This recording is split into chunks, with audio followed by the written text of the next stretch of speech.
This year I played more. This year I played more varied stuff. I played games from years gone by and the top rated ones of this year. I played a lot and damn it you will hear my opinions on them. If you wish so. Join me as I cover all the games I played in 2025. Oh, and I will be spoiling every game on this list, so if you plan to play any of them, feel free to skip that segment, play it, and come back. Starting off with a smashing blast to the past, my first time tackling the Crash series was this title packed with remakes of its first 3 games, and I don't think I've played a more polarizing 3D platformer in my life. On one hand, it's incredibly obvious to see why this character is so beloved and why a 3D platformer like this kicked off the series, with varied and fun locations and a good collectathon attitude. I would assume this game was going to be something I was going to enjoy greatly. However, delving further into this game revealed a lot of holes in the design philosophy and a lot more frustrations than I bargained for, with unusually stingy camera angles,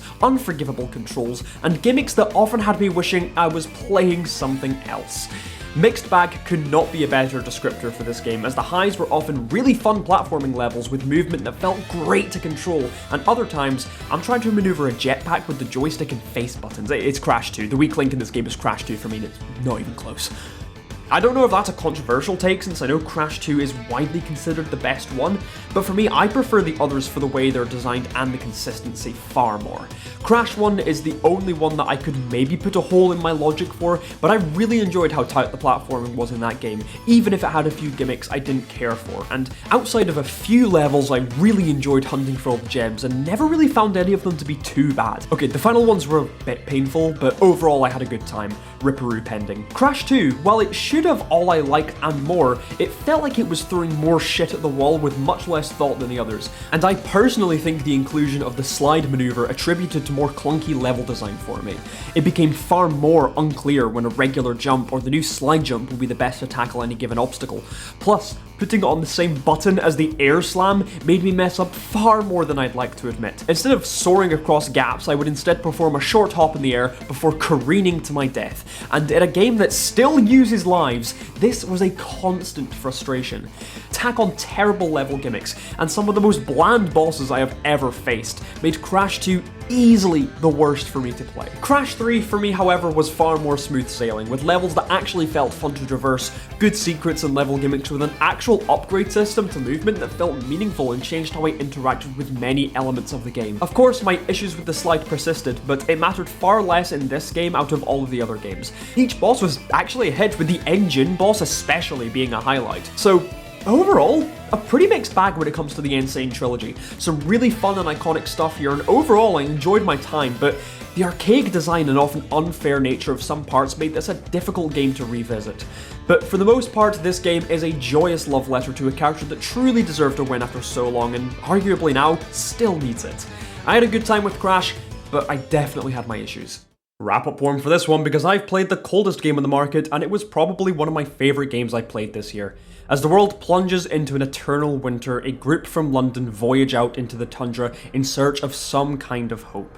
Stumbling across a broken down generator, you must rebuild your city to service the needs of your people and help everyone survive, all the while the temperature decreases day by day.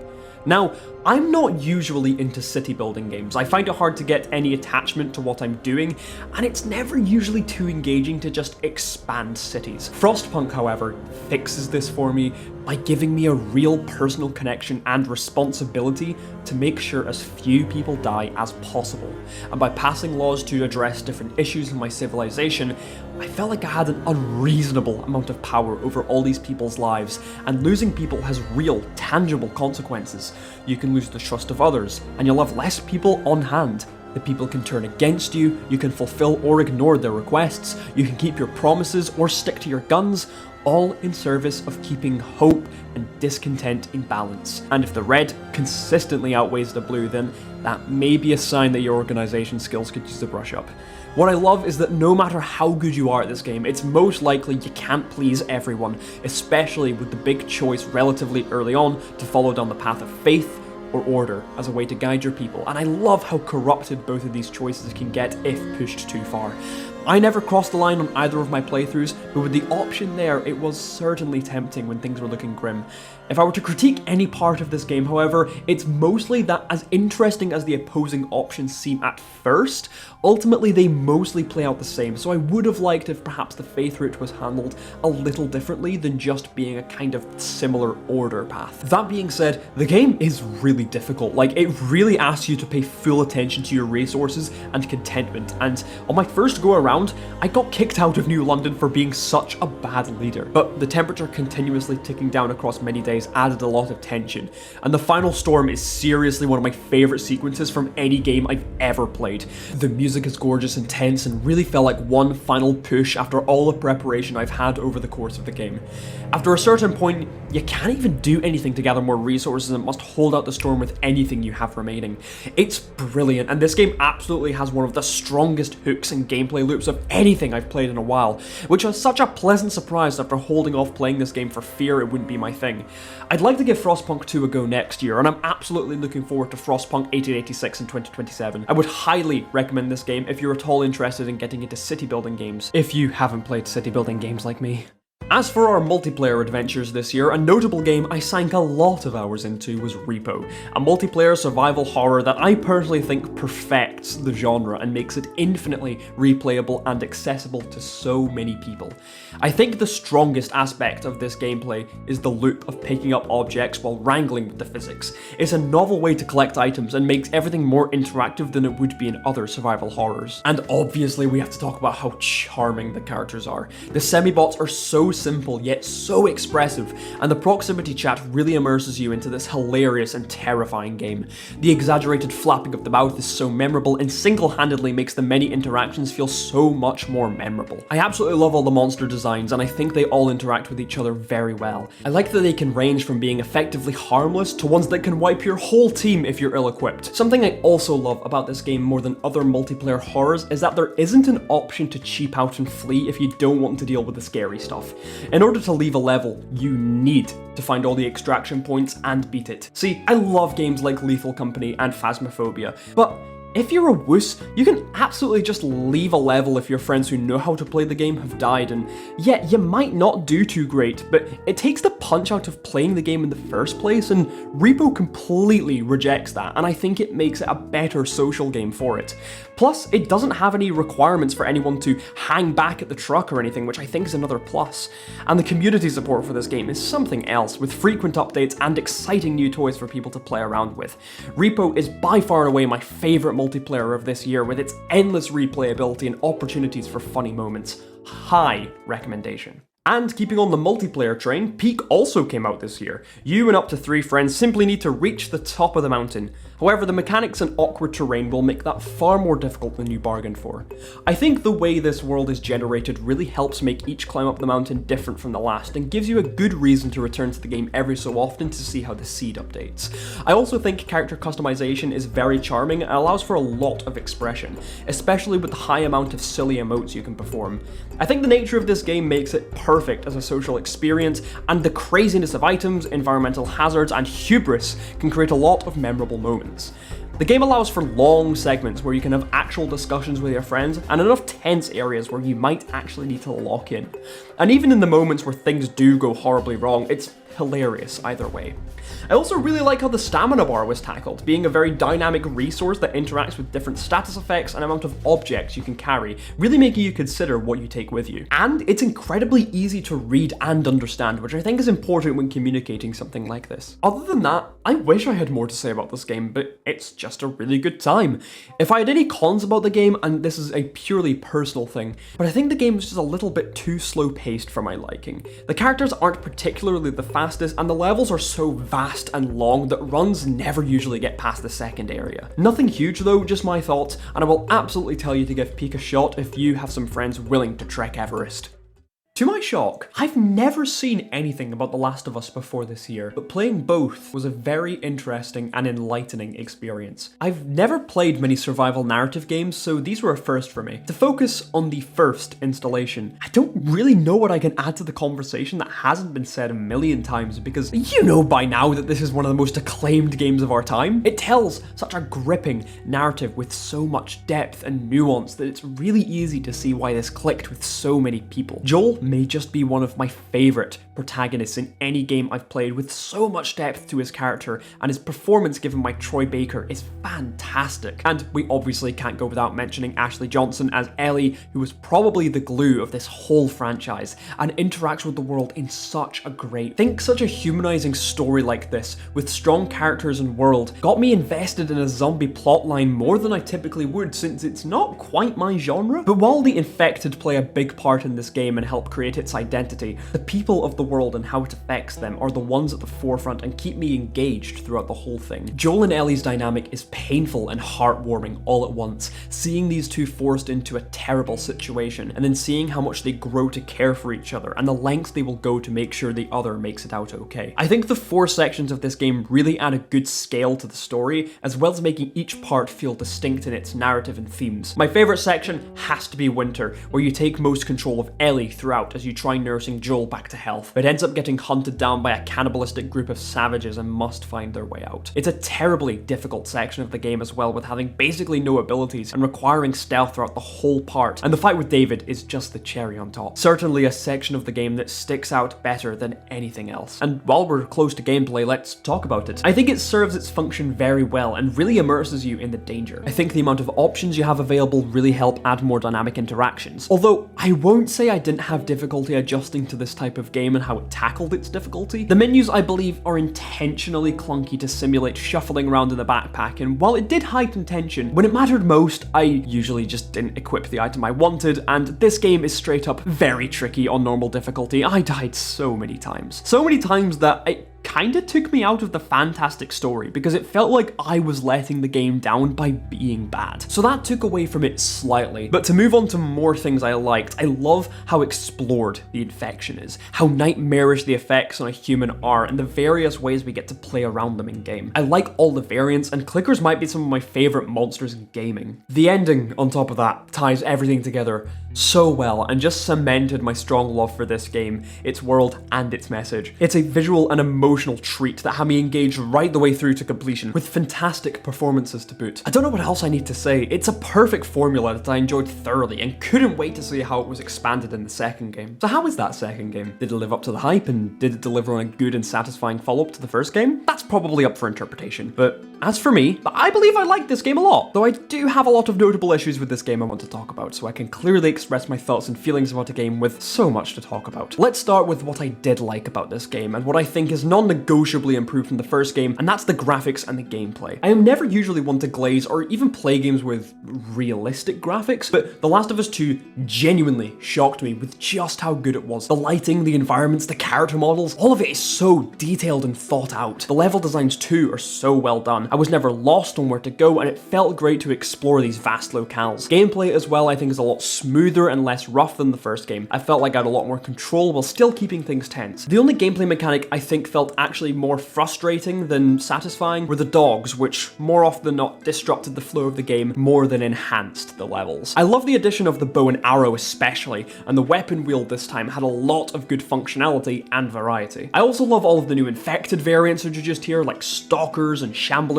really making me feel uncomfortable, and the sound design had so much to that. All of that stuff I have effectively no issue with. The story, on the other hand, requires a bit more than a simple paragraph. Though, as it's one of the most contested and polarizing elements of this whole game, I should say that the story does not at all ruin the game for me. And for the most part, I believe it achieves what it wanted to do relatively well. I think this story unfortunately suffers from bloat, poor pacing, and confusing character motivations that make it trickier to outright adore this one like the first game. One last spoiler blocker if you really don't know about this game and want to play it. I think the opening of this game is quite the standout and does set up the narrative pretty well, establishing that Ellie is the character we will follow this time and the divide that has occurred between her and Joel after 4 years. We get introduced to a few new characters and see some old faces, but it's revealed there are a group of people who want revenge on Joel after his actions at the end of the first game. I think this is a good setup, and Joel's death hit incredibly hard in establishing the main themes of the game and setting Ellie off on her quest of revenge. This opening gets us stuck into some of the best this game has to offer,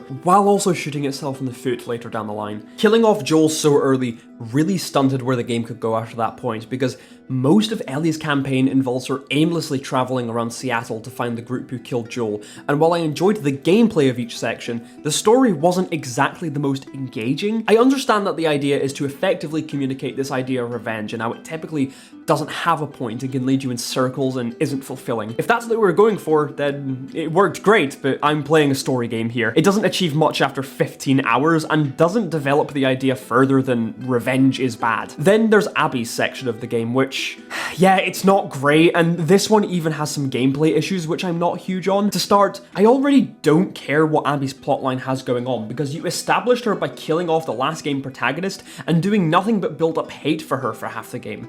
Now you introduce her with her own completely separated plotline from Ellie, with so many blatant and lacking attempts to make her seem more sympathetic. Like, I know she's a tragic character, but it feels like you played your cards in the wrong order, and it doesn't help that the side characters in her plot don't feel very impactful, because we know they die in Ellie's plot anyways. Then there's the issue of having to rebuild all of your abilities since you're starting with a new character. I also think the Seraphite plotline bloats the game in ways that don't really add much outside of Lev being a fantastic character. Honestly, it was worth it for him alone, but there wasn't enough to Abby's plot to make me ignore the depth of the pacing and the amount of legwork the game needed to do to make me even like playing as her in the first place. And the final act of the game really puts into perspective how much I think they fumbled the order of events, because it had to jumpstart the pacing of the plot again. I should say though, the final cutscene between Ellie and Joel did very much make the rest of the game more worth it, and was a fantastic note to end on. I don't know what it is about this game though. All of the pieces were there to make something truly special, but it kind of just fumbled them without really going in depth on anything. I've been talking far too long about these two games, but there are so many things to discuss here. It could probably be saved for a video all to itself. Even if I had my problems with the second game though, I still had a good time throughout the majority of it, and it still has a lot of good elements. The first game is an easy recommendation for any gamer, I would say, and I would still tell you to check these games out, especially if you don't know anything about them beforehand, so yeah, sorry if I spoiled that, but I did warn you. From one narrative game to another, I gave Dispatch a go after hearing a lot of good word of mouth about the game from being a good return to form for the old Telltale style of game. Now, I'm not exactly the biggest fan of those old games. The only one I had any experience with was Minecraft Story Mode, which should tell you enough. But I was really excited to hop into a story game like this with fun resource management gameplay that directly involved itself with the choices you make outside of it. On top of having an excellent visual style and brilliant voice cast, this game has a lot in its corner, especially for a debut title from a new studio. So how did I like the game? I liked it a lot. I think the strongest element of this game is the cast, and throughout the whole game you come to appreciate every single character, even if they're complete assholes. You really come to love everyone, since there's a lot of fantastic comedy and good moments for each member of the team, making them feel all involved and important. I loved seeing all the interactions, and I'm a sucker for unlikely friends coming together over the course of a story. The episodic format as well really made the game digestible, and is probably the closest I felt in a game to binging through a new show. It's easy to see why this game is so beloved when the writing is this tight. It feels like a truly uncompromised vision that knows exactly the tone it's going for, both cozy, epic, tense, raunchy, and emotional. It never feels like any one thing is competing for space up against another. It feels like we had enough time to explore this world and its characters. Something I also appreciate about this game is how likable and relatable Robert is as a protagonist. He doesn't feel like a nothing self-insert with generic lines, but a fully realized person who has many funny interactions and responses that I actually found appropriate to the situations without diluting any intended tone. For the most part, I think this game is fantastic, but I do think it has a couple of hiccups from my personal experience. A smaller issue I had came down to the gameplay of the dispatching, that sometimes you can be given these skill checks where you must choose the option you think the hero you sent is likely to succeed at. For the most part, I think these are fine, but every so often you will get a second skill check that completely invalidates the stats of whoever you sent because you were unlikely to have a perfectly well-rounded hero. It's not a huge issue, but it screwed me over from a call I would have otherwise succeeded one too many times. Another issue I had is that some choices really didn't affect the story as much as I was hoping. Choices especially like choosing to reveal your identity to the team not having as much tangible consequences if you remain hidden. And my final problem is that the romance options in this game don't really feel very good to seek out. Blonde Blazer's path ends rather healthily, but the initial presentation feels quite intrusive, which I'm not sure the game was going for. Also, it's so clear that they have a favourite character. Invisigal's plot has a myriad of issues that intertwine it with the gameplay, where she makes many choices that actively conflict with the rest of the team, and even if you don't romance her, choosing to redeem her feels like taking an active stance against the rest of the characters due to her reckless actions. And it's not like I never took chances with her. At every reasonable moment during my playthrough, I would take her side. And the game really felt like it was punishing me for taking reasonable actions when she crossed the line. And that's not to mention how inappropriate and intrusive her advances on you are. Without this stuff, I could have seen a realm where romancing her would be fulfilling, but especially in episode 7 was where I drew the line and realized that Robert is properly just being harassed and abused by her. Aside from some issues I had, I would highly recommend playing Dispatch, because you might get something different out of it opposed to how I played the game. It's a fantastic story with some really fun gameplay. This game was a surefire highlight of this year. So I like Deltarune a lot. Chapters 3 and 4 came out this year, and yeah, they're good. What else do you want me to say? To cover just the new stuff, I think the story has been expanded perfectly into the status quo shift in this new era for chapters. The characters remain interesting and nuanced, the gameplay remains fun and varied, especially with how much it's turned on its head with stuff like the 8-bit minigames, Tenna's minigames, and Jackenstein's whole haunted house gimmick. For the most part, I don't have any major problems with how the gameplay has been handled this time around. Maybe outside of the 8-bit minigames of Chapter 3 taking up a bit more time than I would have liked, but who really cares? The emotional crux of the story was fantastic, and I loved all of the more dramatic elements we got in Chapter 4 especially. So much to dive into in terms of where the story could be going, and the expansion of our understanding that I really don't have time to discuss everything I enjoyed about these chapters, other than that the quality has remained consistent, and even risen with these new installments. The music especially was a welcome highlight, covering more genres and fitting with each location, character, and plot beat extremely well. A few of my favourites being It's TV Time, Dark Sanctuary, and Hammer of Justice, just as a few highlights. Overall, I am as always excited to see what Chapter 5 has in store next year. Can't recommend you play this game enough, it will change your life. As someone who has not played Pizza Tower yet, AntonBlast was sure a shock to the system. This game is one of the most chaotic and overwhelming games I've ever played due to its relentless action and crazy shit going on at all times. I am not built for games like AntonBlast, I found, and while this game manages to achieve all it wants to, sometimes that thing is making it difficult to see anything. Now, I'll admit these levels are very well designed and have a lot of interesting level gimmicks that made each one distinct alongside the varied themes and styles. If you ask me what levels were in this game, I would probably be able to tell you every single one from the top of my head. And replaying levels to learn the layout feels like the intended way to tackle this game, but I would be lying if I told you I didn't get frustrated just a little when it felt like I kept hitting brick walls that felt impossible to react to. I also think the bosses are a great highlight, with a lot of weird and creative designs with fantastic music to accompany the whole thing.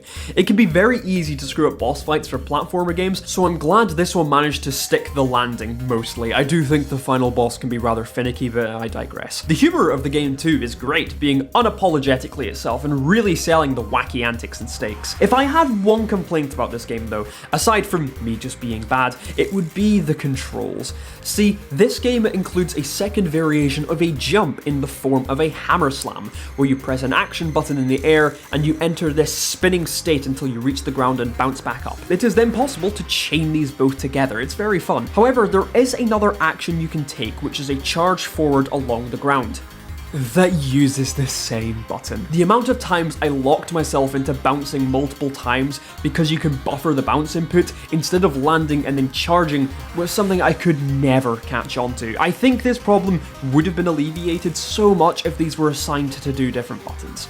For the most part though, I had a very good time with this game, even if I'm not skilled enough to rise to what it asks of me, and I would highly recommend it if this kind of high pace suits you. I've never truly played a game like Inscryption, and I'm gonna be so honest, I'm just gonna tell you to play this game if you haven't already, because I'd rather not spoil a single thing for you. So yeah, just go and play this game, see what it holds, because I will be talking mad spoilers here.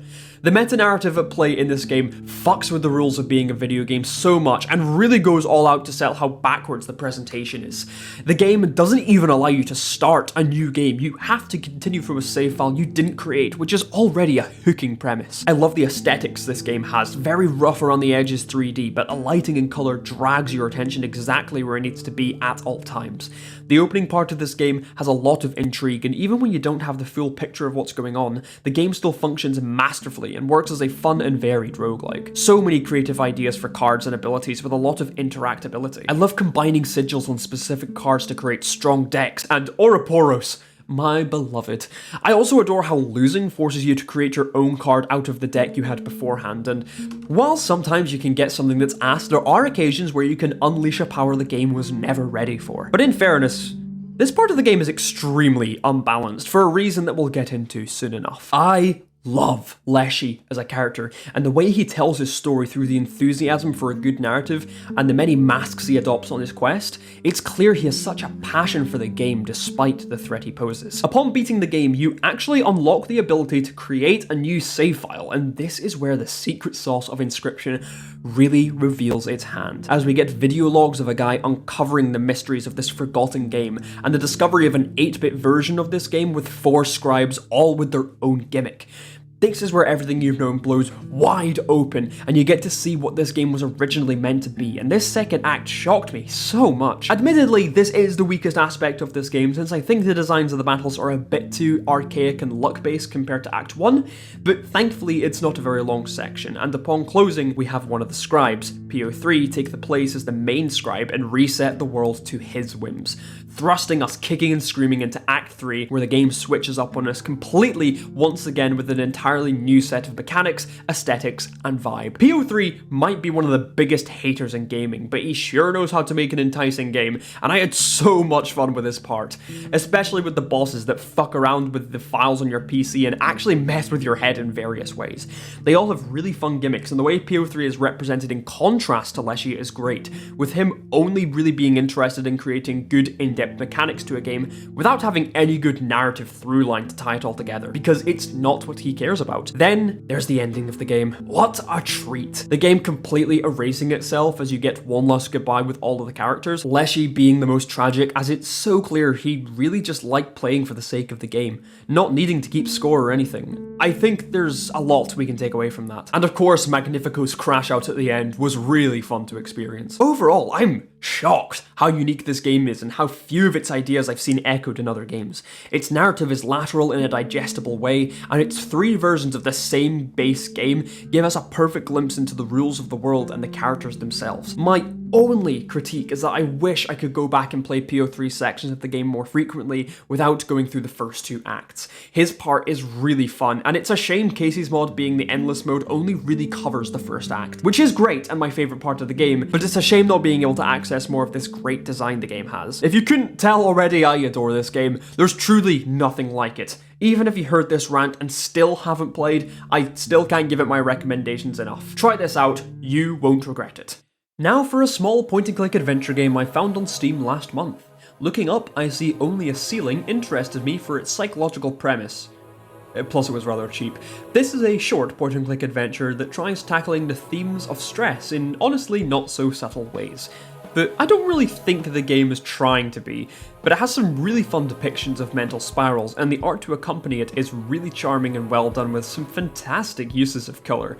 With a portrait screen ratio, I'm surprised at how well it communicates different spaces and environments without making me question why it wasn't in another aspect.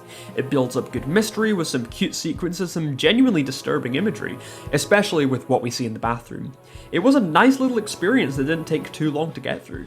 The main character has a lot of relatable attributes and feels like the writing properly understands how someone in their position experiences reality.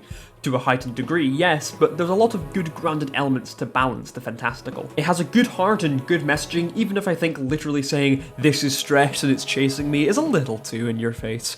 I know there's DLC to this game, and at some point I'll find time to play it, but as of right now, this is a very nice game that I recommend you check out if you have the time. Ultrakill is really something. On the surface, this was my first movement/boomer shooter experience, and the unique presentation and creative level designs made for an exciting run through this interpretation of hell. It was fun on my first time, but oh, this is a type of game you don't see very often. A game with so much mechanical depth and interactions that you can break the game open in hundreds of different ways to tackle any situation. Watching any high-level player of this game will enlighten you to tricks and secrets you weren't even aware were possible. And I am so unbelievably dog shit at this game that nothing about that actually applies to me, but trust, I think all of this stuff is amazing. This is one of those games I wish I was better at because I have the object permanence of a baby playing this game. This is another example of so much going on screen that I physically cannot keep up with everything that's going on, and I actively refrained from buying more items because that added to the stress of managing this game. Swapping out 5 different weapons that all have 3 variants each occupied too much space in my brain. And I'll admit it, I swapped to a lesser difficulty just so I could even experience the content of the later levels. I use aim assist and I still miss my targets. I cannot stress how much I suck at this game. But even then, this is a really addicting and inventive game that I loved through and through. The presentation is off the charts with such a kick-ass soundtrack to boot with, again, really engaging levels and set pieces. I think my favourite has to be Wrath, with all of the stormy seas, areas, and bosses all being really fun. I love everything with Gabriel too. It's so clear he's the main character, and his constant trouncings really make his interactions with the world feel so much more entertaining, and Gianni Matrigano does a great job conveying his rage. I also think the feel of this game is on point. Everything is responsive, snappy, and fit for purpose, and the sound design really gives you so much extra in helping you get information and playing the game. And the accessibility options are truly marvelous, not even just for the people bad at the game like me, but you can rebind every single feature and even change the color of every UI element. Like, who puts in this much? This game is truly for dedicated souls, and I wish I had the time or drive to sink into it. So many secrets, so much style, and such a high skill ceiling. I will be eagerly awaiting Fraud and whatever else awaits this game in the future. And for another game in the same vein as Ultrakill, but with a wholly different aesthetic, Shady Knight has you playing as a kick-ass medieval knight who must combo and grapple his way through fractured levels to take down his nemesis. I saw this game on Steam and thought it looked neat, and for the most part, this game was really fun with quite a lot of movement tech and weapons to use. The levels help you properly explore all the different skills and abilities on offer, and the amount of mileage they get out of the same few button inputs really is impressive. I do think the combos are my favourite part of this game, with the various weapons allowing for different combat styles, and chucking your weapon to an enemy only to grapple back that weapon and finish him off never stopped feeling cool. I think the grapple was the most dynamic and cool part of this game, letting you latch onto enemies, environments, and items, letting you do some truly insane things. It feels great and looks better. Though I sadly have the same problem with this game as I do Ultrakill, and that's when there's so much high combat happening in a 3D space, I don't have the awareness to know what Goober number 4 is doing in the corner I'm not even looking at, and I'm dead without realizing where I went wrong. This is full stop a skill issue. But I don't know how people are able to make a mental map of a wave of enemies and deal with it without something blindsiding them. If I do have any actual frustrations with the game, is that some of the levels that focus on specific techniques are a little more awkward in their structure, and I never really clicked with the boss levels because, once again, object permanence of a baby. But this was a fun time, even if I'm not the most skilled at it. If this appeals to you and you think you can wrangle this game better than I, then give it a go. Ah boy, now I do have quite a lot to say about this one in particular. If you remember from last year, I played a game called Bokura, which I enjoyed quite a lot for what it was and how it tackled each player being on a separate screen. Yeah, the story wasn't amazing, and some of the later puzzles were a tad frustrating, but knowing there was a sequel here made me excited to check it out nonetheless. But if I'm going to be completely honest with you, this might be the worst game I played this year. Take everything that worked about the first game, throw it out, and make something so unengaging, so confusing, and quite frankly, underwhelming. I really struggle to believe that this was even made by the same developer because of how radical the shift in quality is. For starters, the story this time is inherently more detached as you embark on a quest to space as two astronauts. Two fully grown men this time as opposed to two clueless kids of the first one. What I don't enjoy here is how they go about the game's main gimmick this time. In the first game, the characters saw two completely different things and neither was aware. In this game, each person has a secret they cannot tell each other, which sounds cool on paper but gets immediately muddy when you have to make a choice and have to argue your side of the opposing conflict, because it's never about what you and your friend believe is the best choice, because all these scenarios are so outlandish and off basis of reality that you can only make a judgment based off the context you've received. One of the worst examples is the first choice the game gives you, where you are given the choice to kill or seek aid for one of your crew members who has broken their legs. One perspective is given information that would make you want to kill, and the other doesn't. I got the playthrough where you learn she's a murderer, but it's never shown. The game just expects you to take their word, so even with the game trying to convince me that this woman was bad with no proof, we both decided to keep her alive anyway because why wouldn't we? The game's forced conflicts continue later into the story, with one of the biggest reveals being that the creatures of this planet are being bred from this. I don't want to get into the context, and I advise you not to either. It's an extremely uncomfortable and out-of-touch inclusion that really adds nothing outside of shock value. The story is needlessly confusing and mean-spirited in ways I couldn't believe made it to the final release. Like, did nobody playtest this game and tell the guy who made it that the plot is miserable? And this all hinges on the roleplay element that we keep a secret from your other player, which only results in really stilted conversations where we can't properly talk about anything because we can't discuss anything about what we're seeing. The endings as well are both really confusing no matter what side you play, failing to deliver on a satisfying narrative, and there was nothing really encouraging us to make a second playthrough, because I haven't even talked about the gameplay here, which is incredibly tedious and annoying to an unignorable degree. So many puzzles where we just had to recite vague images to one another, large and boring layouts, and some really annoying sound puzzles that weren't intuitive in the slightest. This game started off interesting, but slowly became a confused slog to get through.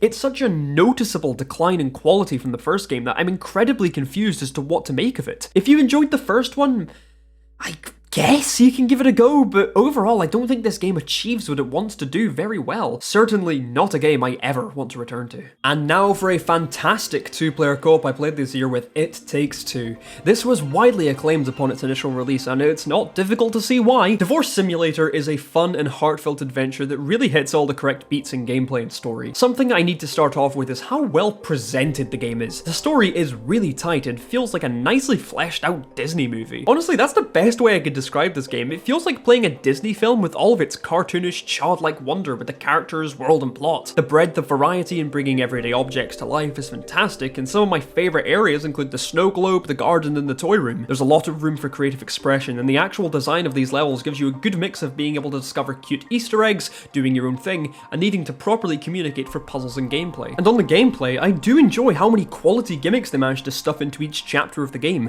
ranging from superpowers to weapons to transformations.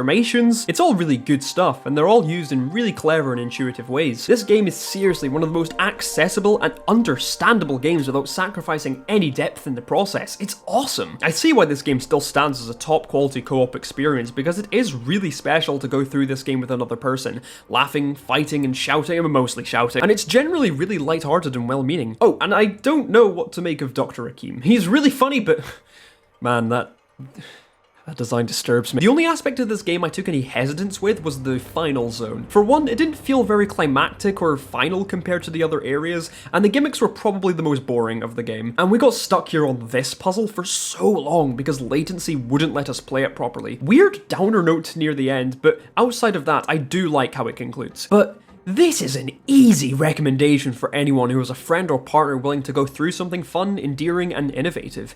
It's got so many fantastic, imaginative elements, and truly stands as one of the best co-op games on the market. Yep, the Monster Prom series came back swinging with their 4th installment, MonsterCon, and these games are always a delight to play and experience. I've been following this franchise since the first one, and watching the gameplay and characters evolve over time is something really nice to see. And from my personal experience, this one really manages to strike the best balance of gameplay and and humour this time around. After Road Trip's kinda weird gimmick, this game returned to the normal formula of aiming to date one of the main roster of monster datables, going to various locations to boost your stats, and experience wacky hijinks from the minds of some of the strangest, nerdiest, and horniest individuals. It's a strange combo that oddly works really well and is why the series has such a dedicated audience. It's great to see how far these developers have come in making something more streamlined since the first game, especially with how items work now being subjected to optional or game-changing and fun ways. I do like how much more communal the game feels to play with friends as well. Not only is there always conflict around where people wish to go and spend time, but there's also the aspect of making a comic together, which is always nice to see come together at the end, with some great art styles and references back to past characters. The artwork in general is great as always, with so much expression through each character portrait and location. One of the most charming things about any of these games is seeing how the different playable characters interact with the various locations on the map,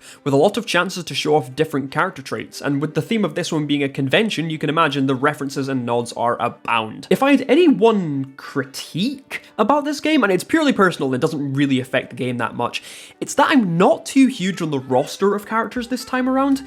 Most of them aren't particularly ones I'm interested in going for a romantic route with. For each time we played, I just kind of ended up meandering between everyone. They're all great to interact with and have good, strong personalities, but I never felt compelled to pursue any of them, and I think the game wants me to. There's truly nothing wrong with any of them, but this was the only part that fell flat for me. With previous games where I'm pulled towards one character in particular, this is the only one that doesn't do that. I do, however, want to shout out Liam, who by far had the best glow up from his original appearance in Monster Prom. In that first game, he really just soured most interactions without having much depth or humour to him. But in this game, they gave him a full overhaul in design and let him actually express some personality while keeping his snobby, uptight demeanour. I do think this also comes down to the characters that surround him this time being a lot greater to bounce off of. So overall, I would say this is the best Monster Prom game out thus far. It's got good polish, great characters, and fun gameplay. And if you love voicing characters like my friends and I do, then that's half the fun. It's clear these developers keep at this for the love of it, and I'm so glad to see this series continue and thrive. Now, this is one I've wanted to play for a very long time. Journey's legacy definitely exceeds itself by this point, and I wanted to see what this long-lasting title had to offer. And immediately, I could see what makes this game so special, with such vast and rich areas to explore, the sense of intrigue and completely wordless storytelling. There's not a lot the player can accomplish movement-wise to this game, with one of the only major upgrades across the game being these runes that can extend the length of your scarf to give you more airtime. And the fact this functions as your health bar, and instead of resetting you in any dangerous encounter it will permanently shorten your scarf, made for a very interesting system that I hadn't seen explored in many games before or after. And with that, this game is truly gorgeous. The art style really makes each area feel distinct with fantastic compositions that mean you can really take in everything you're meant to. And the short runtime of the game means it never grows stale at any point. I loved exploring old ruins, sliding down the dunes, and gliding through the underwater sections. It's truly a game for the ages, and everything here resonated with me. I would highly recommend you go play it yourself if you haven't already. And if you haven't played the game and don't want a light spoiler, skip ahead to the next section because this is pretty neat. You gone? Okay, I had no idea that the other characters you come across in the game were real players until the end. I thought they were meant to be specific NPCs for certain sections, because the first time I met someone, it was in the catacombs, and the way they got captured by the giant machine felt so scripted that I seriously struggled to believe that a person made that moment happen for me. Something very neat I'm glad I didn't know going in. Slay the Princess is a very unique game in its story and presentation, focusing on three characters being the narrator, the voices in your head, and the titular princess. It plays with the very conventions of a narrative to twist your perceptions and subvert your understanding. The entire thesis of the game, focusing on slaying the princess, is immediately challenged and mocked, and that persists throughout the whole game, asking you, the player, to make a judgment. And yes, while it can be influenced by the many voices of the game, the number of options is staggering, taking into consideration every aspect. Each princess you meet, another fraction of someone you were destined to reunite with in one way or another. I love how the game prefaces that it will be telling you a love story at the beginning, just so as an easy out when it starts showing you the most disturbing imagery the developers could conjure. It is strangely beautiful in all the different ways this relationship is portrayed, and I'm not going to pretend I understand the core concepts very well enough to describe it to you, but the emotions are strong, and the writing really carries this with sharp and witty dialogue, with great voice acting. The artwork is fantastic too, with a great simple and sketchy style that really communicates all the key details you need without overdoing it. And the amount of mileage they get out of basically the same three locations is insane. I love the different thriller and romantic subjects they toy around with, and there's some great creature designs that speak to different aspects of the princess's personality. And gathering these different pieces of yourself to come together and form a complete being by the end really swept me up in its fantastical elements. The music was fantastic too. All of it worked great to drag me into the scene, and I loved uncovering the mysteries of your own identity over the course of the game. It was just so gripping, and the humor is great too. I realize this review is very disjointed, but so is this game, but in a good way. It jumps you around so many scenarios with so many different themes and stories, and it's just magical how far they can take it. If I had any critique about this game, it's that on subsequent playthroughs, I end up forgetting which options I chose and end up stumbling into the exact same choices I made before. On each playthrough, you can only go down 5 routes, but upon a new game, I never found a good way to track what I had already gathered outside of the gallery's vague hints. But this was great to experience, and I think this game has a lot of appeal and story to dig into. I might go back and experience more of it, because from what I played, it was a fantastic time. Finally, the Paper Mario everybody says is good. I started this game back in 2024, admittedly, but put it down shortly after. It was only this year I wanted to finish what I started, and boy, am I glad I did that. People really don't lie when they say this is one of the most fun and addicting Mario games because of how much charm and good stuff they pack into it. This is seriously a fantastic package that at many points doesn't even feel like a Mario game because of how sharp the writing and humor can be. Not to mention the variety of locations, enemies, and companions this game includes is truly staggering, especially considering how some have never made notable appearances after this game. Each chapter is incredibly distinct, and the way it manages to subvert my expectations isn't crazy necessarily, but for a Mario game it's more than usual. One of the best aspects of this game are the partners and how they interact with the world in combat.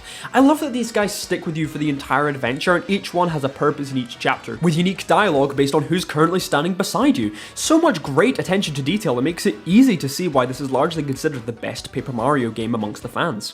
I also appreciate having dedicated sections for Peach and Bowser, though brief. It was great to see their characters flourish more in this environment. Peach and Tech's dynamic was very cute with a lot of fun interactions, and Bowser and Cammy were a very fun pairing. Though I have to give props to Bobbery, who's my favourite character in this whole game, with a great design and heartwarming narrative of learning to find his passion again.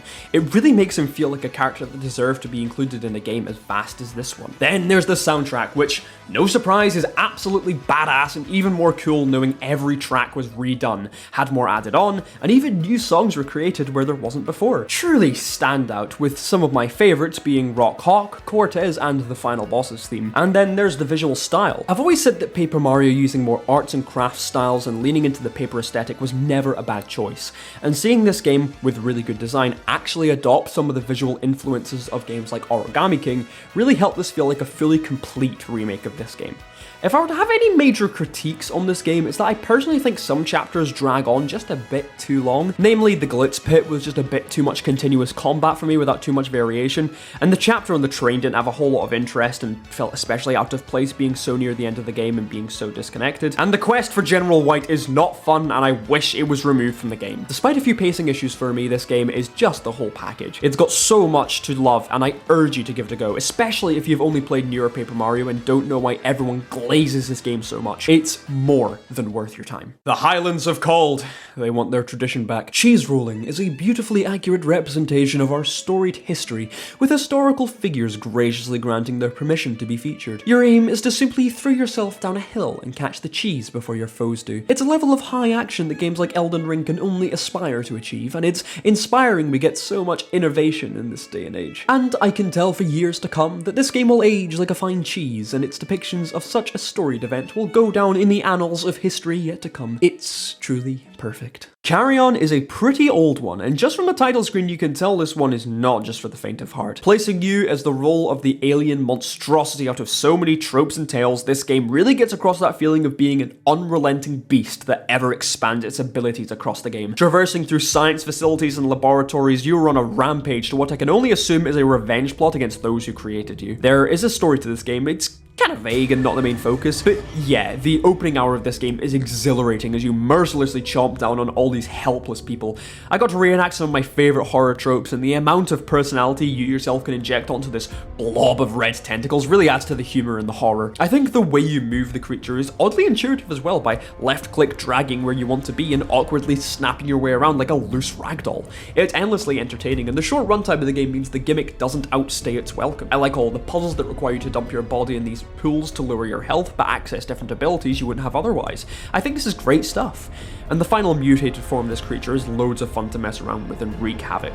If I had one critique of this game, it's that the actual layouts of the levels can be kinda confusing and can turn you around a lot. A good hour of my runtime accumulated was probably spent just trying to figure out where I needed to go, because there aren't many good indicators if you don't already know the map by heart. But Carrion was fun, weird, and wild all at the same time, and the main menu is one of the grossest things I have ever seen. After missing the hype train last year, I finally managed to play Rivals of Aether 2, and this is a difficult game to talk about because I've definitely not played enough of this game to experience all it has to offer, and I'm certainly not good enough to tell you about my high-level gameplay. No, this was simply a very good time amongst friends. It's a good way to ease us all out of playing Smash Ultimate. As good as Smash is, this was a much-needed change of pace for us that still provided the polish and fast pace of the Smash games, while also bringing its own style and tech that sets it apart from those games, and made it really fun to learn. I love the variation in the characters and how there isn't a lot of overlap between their movesets. Everyone has their own strengths and weaknesses. Except for Aster, he's just cracked. And on top of that, everyone feels awesome and has something cool about them that gives you a good reason to cycle through the cast and not stick to one character. My personal favourites have been Zetterburn and Olympia for their high burst moves and their fast pace in-your-face action. I especially have fun with Olympia's crystal mechanic, which can completely trap an opponent, giving you a strong opening. Unfortunately, I think my best character though is Orcane, who is fun, don't get me wrong, but I just feel like a scumbag whenever I clean house with him. However, I think some of my favourite and most hard to learn changes were where this game differs from Smash.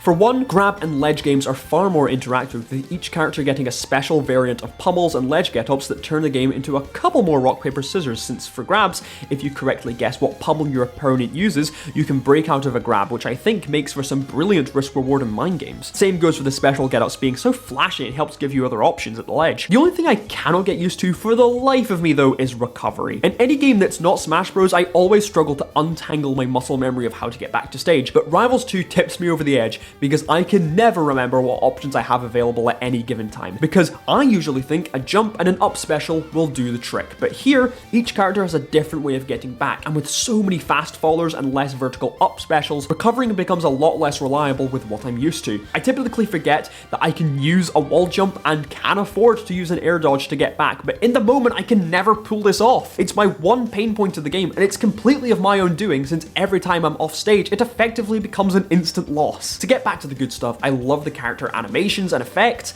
For games like this, it's so important to correctly communicate what moves are coming out, and the feeling of connecting them needs to be just as good, if not better. And I can confidently say that Rivals 2 excels at this while managing to inject so much personality to all the cast. It's clean, it's punchy, and feels great. My pain point of the game though was something that I probably only had issues with, and that's controls.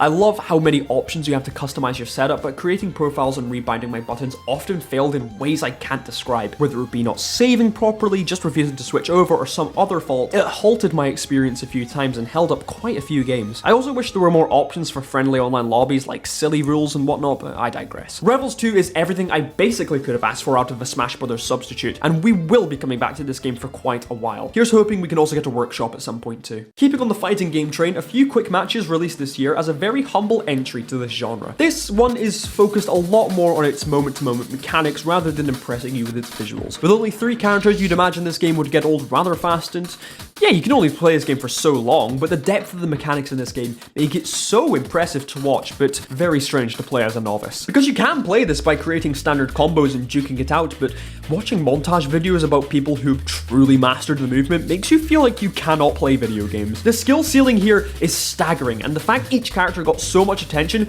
really lets each one stand out with their own moveset. Attacks feel fluid and punchy, and custom combos truly shine when you can carry your opponent to the edge of the screen off of one jab. It's truly beautiful, but man, it doesn't feel like I'm playing the game correctly as a casual. I'm sadly not the type of person to play this game, but it's really impressive in its simplicity, and I like how humble this game remains. Mage is my personal favorite as well, I should say. If I feel like sweating, then I feel like I'm booting this one up, but if you love mechanically dense video games and showing off, then this is the one for you.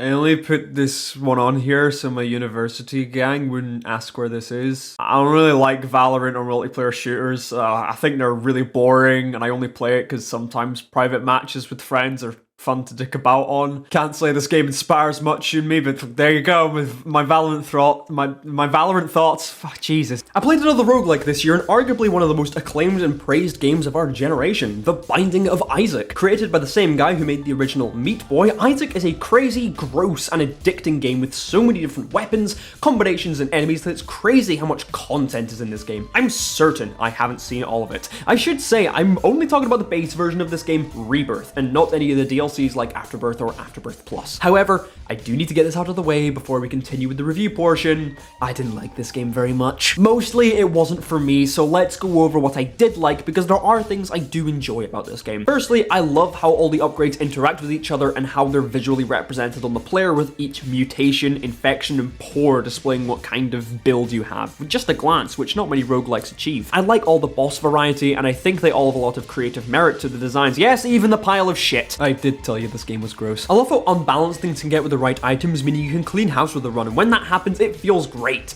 The movement as well is incredibly responsive and fluid. I just love the feel of it. And lastly is the soundtrack, which is so kick-ass and memorable. Not many misses with me going back to it kind of frequently. But then there's everything else that didn't click with me, and unfortunately, that's the rest of the game and its whole design philosophy. Big problem number one. This game tells you nothing. It isn't always a problem. There are plenty of games that plop you into a deep end and tell you to go get them, but this isn't that type of game. No, I mean, I'm 10 hours in and I still don't know what any of these items do. Every single item in this game, whether it's yourself or these pills or whatever, gives you a very vague description of its use, and you won't know how much it will help or hinder you until you equip it. Because there are so many items in this game that we have both upgrades that can stomp the game, or things that could just completely ruin your experience. And that's if the game even gives you the name of the item, which it sometimes doesn't do. I can't remember each individual pill combo. I don't know what this will do. I'll admit that it was kind of funny early on to see what wacky things would happen with each upgrade while I was bad and not losing as much progress anyway, but the further I got into this game, there's only so much I can laugh at the screen unknowingly filling it with bombs before I consider actually gambling myself for better odds. Reliability isn't even a thing in this game, with so few options presented to you and what you get. Sometimes the game can decide you lose without much player input, and this is incredibly discouraging, especially when Eden is a special character in this game you can only afford one run with if you complete a run beforehand, which feels more up to chance than skill. So I don't want to do an Eden run if the game just decides that I lose that time, and I wasted a whole run trying to earn that in the first place. It never felt like I got good at the game because using my intuition and playing regularly is slow and cumbersome. And yeah, you can get something that might decimate anything you come across, but I was just as likely to find something that would make playing a misery. With so little control, this game never felt good to master, which I think is why this game never clicked with me. With games like Hades, Have a Nice Death, or Dead Cells, it feels like no matter what I got on any run, my core skills and moveset could more easily carry me through this game, with continued trial and practice, but in this game, there's no such thing. It felt like far too much was out of my hands to make me think I had any control in the outcome of a run. And as a small aside, I think some enemies in this game are just unfair to fight. Mainly these skeletons who, to my knowledge, have no counterplay outside of waiting an indeterminate amount of time for it to open its head and try and dodge while shooting it at the same time. It's frustrating and I have no clue why it's in this game. Look, maybe I just need more time with this game, maybe the DLCs solve everything, or maybe I haven't explored enough of the game, but with so little encouraging me to engage with this game outside of spinning a roulette, I can't see myself returning to this game as opposed to other roguelikes. More power to you if you enjoy this game, but it's sadly not quite what I was looking for. One of the final games I played this year I rushed to complete was Haste, a game I was interested in for quite a while for how fast-paced and fun it seemed. Plus, it was made by Landfall, the team that made Cluster Truck, which is a very fun 3D platformer. So after getting into Haste and playing through, what do I think?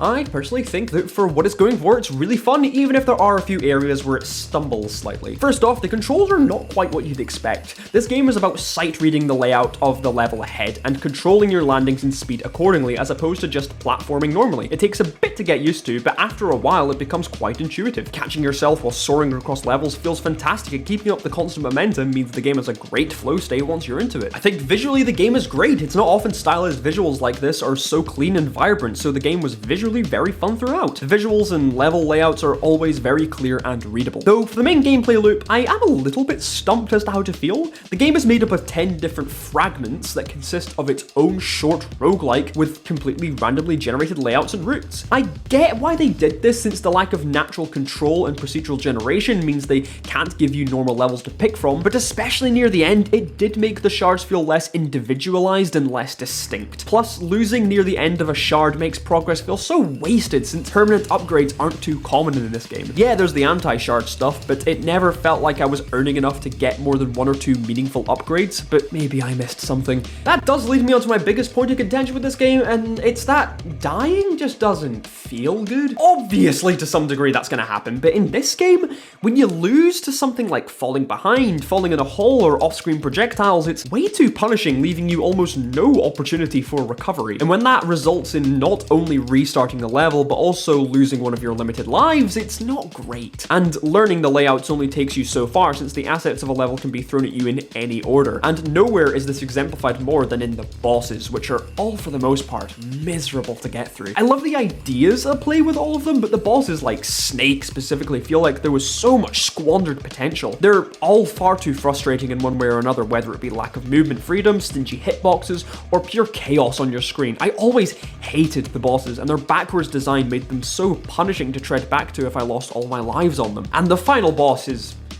it's just awful. The layout of the level is just really bad, and the time limit is far too strict when it's so difficult to keep the momentum, and sadly left a bad taste in my mouth once I finished. With practice and time, I could see these elements improving, but while I had a really good time with the game for the most part, there are just a few things that might make it tricky to come back to. Oh, I should say I love all the character designs, even if the characters themselves are rather flat and one note. It's not a bad thing, it's just not something this game focused on too much. I do like them all, and I think the Wraith and the Captain are by far my favorites. If you love high-speed stuff, I think you will find this game a satisfying and liberating time. And now we enter the final discussions with probably the biggest 3 games of this year, starting with Hades 2. You may remember me discussing this game last year when it was in early access, and this game is so good I have to give you my updated thoughts on the only game that had the balls to release in the same window as Silksong. Hades 2 is basically all I could ever ask out of a sequel, basically doubling all of the content from the first game and improving the gameplay loop in so many ways to make it endlessly replayable and addictive. I seriously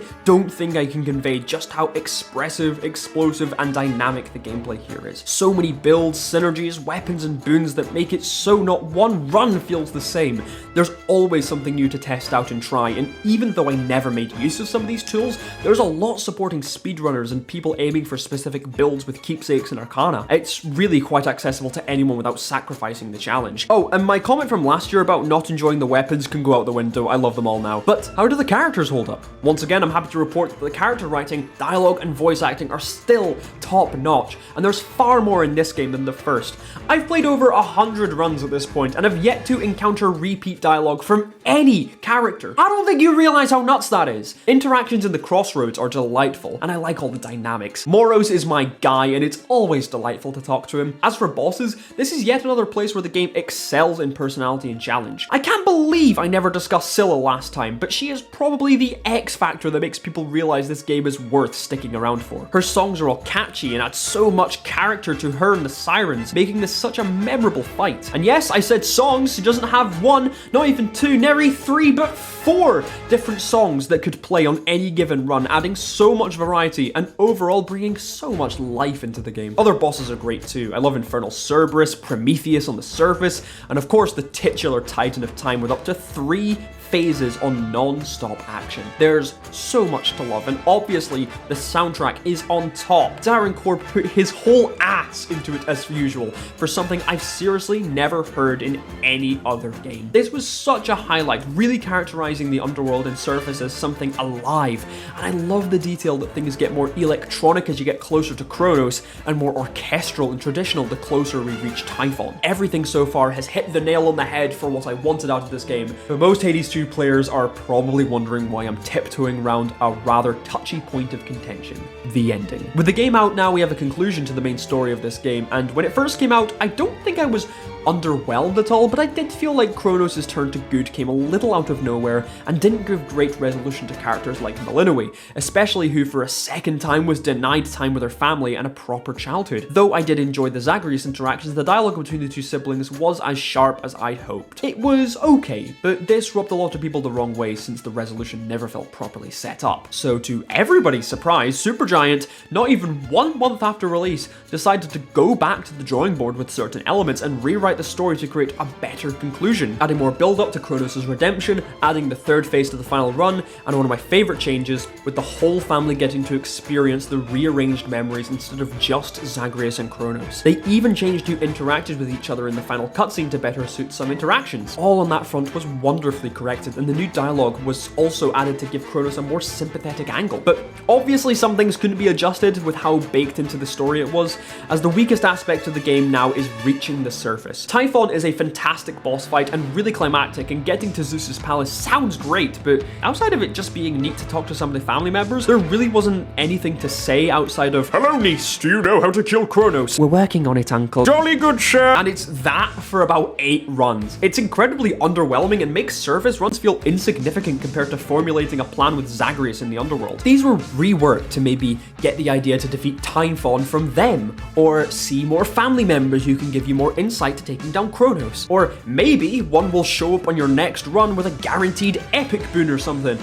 Okay, maybe that's too far, but something like that would have been nice. And lastly, I know it was always going to be difficult to justify making this game playable after finishing the game, but even with what they did, it's still a little nonsensical and doesn't fully work with the new context. They just kind of wrote themselves into a corner, even if it's entertaining seeing two Kronoses interact. I think that's the long and short of this game though. I thoroughly enjoyed my time with it and can confidently call it my favorite roguelike. It has so much to offer, so much that you cannot get bored. It's a delight through and through, and I seriously hope you check it out.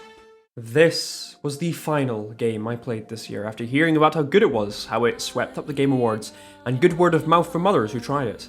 I had to see for myself if this game was worth the gas. And I'm so happy to report that this game is a definitive slam dunk for the debut title of Sadfall. The sheer scale and scope of this game is staggering. I was not prepared for the length and breadth of this game's story and gameplay. I don't even know where to begin. I would have described the plot, but I want to be as succinct as possible while giving my full thoughts.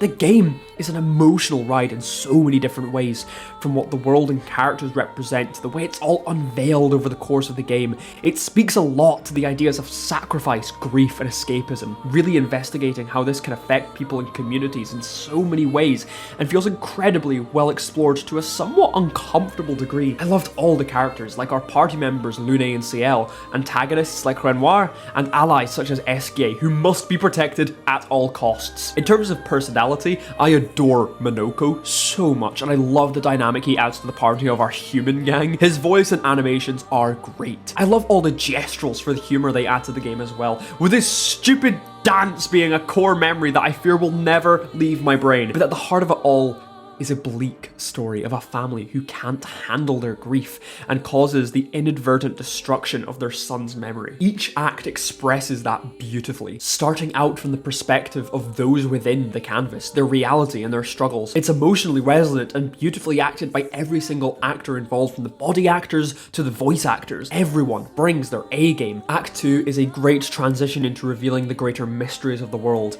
and Act 3 really pushes us to question everything we've known and take into consideration everybody's stance in this conflict. Verso, Renoir, Maël, it's all so tragic, and their lives really beg you to ask impossible questions. I guess this is a good place to talk about the gameplay, which for the most part I found to be really satisfying to master and engage with. I always struggle to get into RPGs for the length and the combat especially. It always feels long, static, shifting through different menus, but I'm glad to say the E33 appeals to me in every way an RPG can, with flashy gameplay and interactive actions and dodges. It's like a crossbreed between Persona and Paper Mario, which I didn't expect to be saying about this game of all things. I love all the enemies for their twisted, creepy, and cheerful, wondrous designs that really spark the endless imagination of this world. Parries feel awesome to pull off, and I'm glad I have a big incentive to actually do this instead of dodging, so you can rack up extra damage and build AP to use more skills. Although I don't think this game completely escapes the pitfalls of information overload, especially in the beginning. All of its systems do make sense, and when you get used to them, it's fine.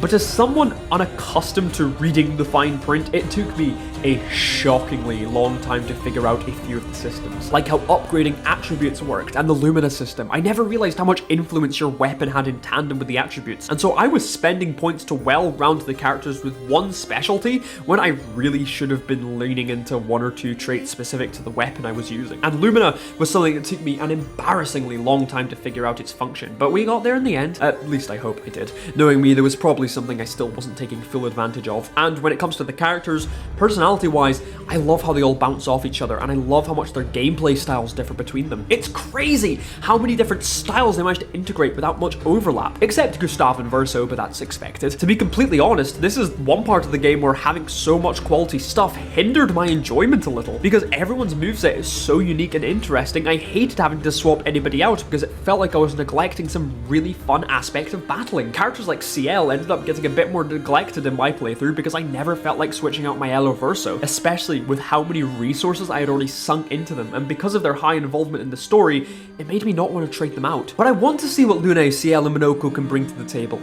It's just so much more time to sink into finding new synergies on top of finding things with everyone else. That being said, I do love the gameplay, and I think the fact I haven't gone into everything and my only complaint is that there's too much should say it all. The ending is one of the most gut-wrenching and hard-to-swallow sequences in any game I've ever played, and caps off this cycle of tragedy and hurt so well. I'm still thinking about it. There's so much left I could say, like how the mysteries are so well established and the themes are so well integrated everywhere, the brilliant balance of humor and drama, the fantastic animations, art direction, and the soundtrack, dude, listen to the theme that plays for the gestural merchants. You hear this for like 30 seconds, don't even get to the cool guitar riff where it goes like...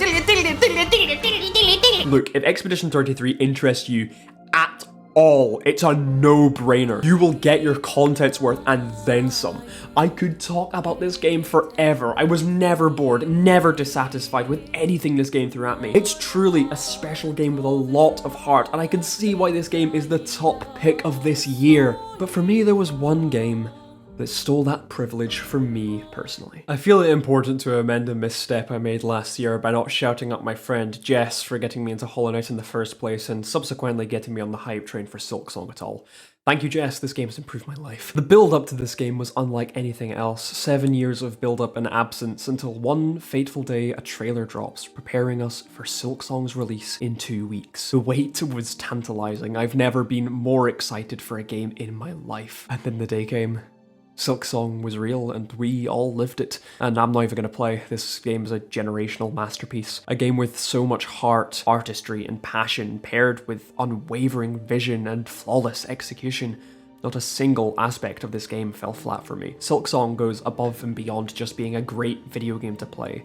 It's an experience that asks you to give everything you have to experience a fully realized world with history, hardships, hopes, death and corruption. Barloom is a place that spares no detail and creates something of pure imagination. Nothing is out of place and every single location has a purpose. And not only that, but they managed to squeeze in so many different styles and layers into each location, all with their own characters, enemies, bosses, and lore that interconnects with everything else. Questions are rarely answered, but there's always another piece to find to form the greater picture. The 3-act structure as well expands the scope of this world so much with all the mileage they get out of this place. The Citadel, all to itself, might be one of the most dense and impressive locations of any game I've ever played. But enough of where we are, how is everything else? Gameplay is so punchy, fluid, dynamic and responsive, and perfect for a Metroidvania. The different skills you unlock over time to be able to explore the different areas you previously couldn't captured my excitement the same way the first game did, and then some. Combat was so great to master, and I love the sound design. I think what makes this game feel so much more streamlined and expansive is the tool and skill system. So many unique tools to aid you in combat. Some of my favorites ended up being the Delver's Drill and Sawtooth Circlet for how much they enhanced fighting enemies in different ways. The Silk skills as well were great with encouragement for experimentation, with some great synergies with certain tools. And don't get me started on the crest system. I wouldn't be shocked if a lot of development went into creating 7 unique movesets for Hornet, equipped with different animations, stats, and abilities. Experimenting with these crests helped add so much variety and all of different strengths and weaknesses. A crest I was less sold on in the beginning was the Beast crest, encouraging more aggressive play and rewarding more skilled players at combat. This was not me on my first first go around to this game, so I hardly saw use in this. But on my second playthrough, I started using this more. Now I was aware of more attacks and patterns and could get better use out of it. But for more combat, I also want to discuss the bosses, which are all a major highlight. Just like the first game, the design is awesome, for each one with different personalities, lore, and movesets. Each one was a great challenge to overcome, and it felt like they were never holding back in terms of what they were asking of me. If you watched my video from earlier, then you'll know my in-depth thoughts in these encounters, but the vast rogues gallery makes this world feel so much more lived in. And spoilers once again here, but the reveal of Act 3 is one of the most shocking and well done reveals of any game I've ever played. Corrupting the save file and changing the layout of the world, letting you access new areas and allowing any enemy to expand their moveset with new voided attacks. Incredibly well done stuff. And the soundtrack, my god, so pretty and varied. Christopher Larkin knocked it out of the park, and you can tell how enhanced it feels with a full orchestra. Some of my favorites ended up being Bellheart, Bilewater, Clockwork Dancers, and Lace, which that last one might be one of my favourite songs ever with how well executed it is. Not a single miss on the entire OST. I truly felt complete after beating this game. It made me feel so much while never ceasing to be ball-bustingly difficult. Its world is one of the most imaginative and complete places I've ever seen in any game, with great characters, enemies, and bosses, snappy and satisfying gameplay with amazing depth, an immersive soundtrack, and much more for something I can confidently call my favourite game of 2025. Oh boy, that was a lot. But I hope you enjoyed listening to my ramblings. As always, the plan is to make this video next year, so thank you for watching. Thank you for playing with me this year. It was truly incredible. I'll see you all later.